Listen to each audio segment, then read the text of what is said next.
जय जगन्नाथ नमस्कार।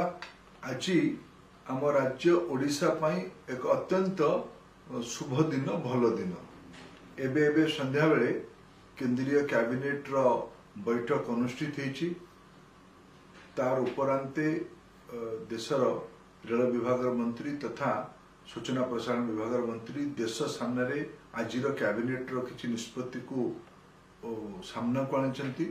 मुझे ओडिशा गौरवर दिन कहूँ आज ओडिशार बहु आकांक्षित 6टी रेलवाई प्रकल्प को कैबिनेट मंजूरी देछि।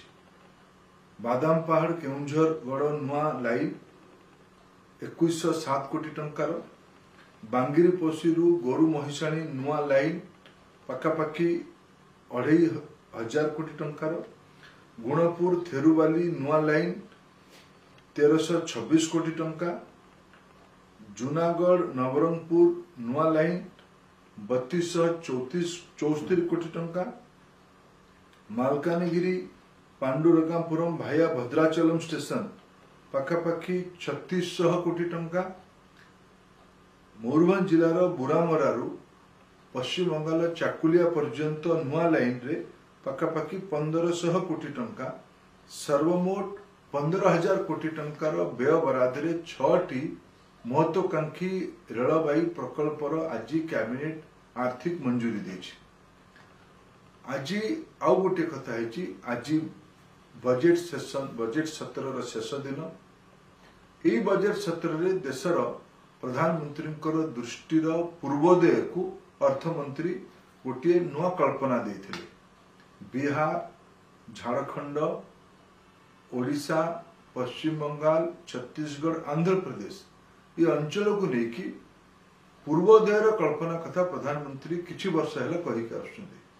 विकसित भारत पर ये अंचल विकास आवश्यकता ताकू सामना रखिकी पखापाखि 17,500 कोटी टंकार विभिन्न प्रकल्प भर ओडिशा रे 15,000 कोटी टंकार प्रकल्प आज सांक्शन होईची।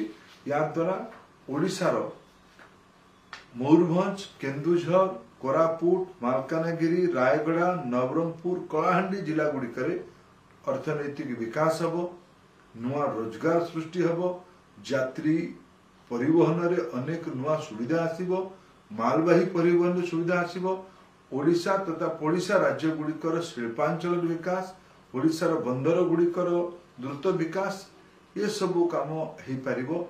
गोटे 21 शताब्दी 21st सेंचुरी इंफ्रास्ट्रक्चर ये बजेट माध्यम पूर्वोदय योजना जोटा को प्रधानमंत्री कही सेटा आज साकार बजेट एबे हेइथिला। बजेट उपरांत प्रथम कैबिनेट बैठक रे आज ये निष्पत्ति होईची। मु माननीय प्रधानमंत्री नरेंद्र मोदी को या अनेक अनेक कृतज्ञता जनाऊँ ओडिशा तरफ। आउ गोटे महत्वपूर्ण निष्पत्ति आज कैबिनेट रे निया गला। प्रधानमंत्री आवास योजना शहरी और ग्रामीण ये मिशे की 3 कोटी नुआ गरीबों घर रो अनुमोदन आज करागला।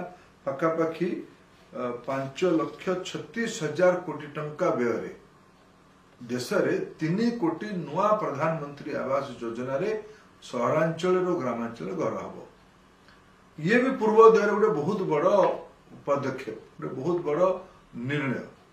या द्वारा ये अंचल गरीब लोक मानकर सबुठु अधिक लाभ हम। ये 3 कोटी घर यदि अधिका घर किए पाइब को राज्य गुड़िक पाइबे आम राज्य ओडिशा ता भीतर गोटे अग्रणी राज्य हम। या देशर प्रधानमंत्री श्री नरेंद्र मोदी को कृतज्ञता जनाऊँ।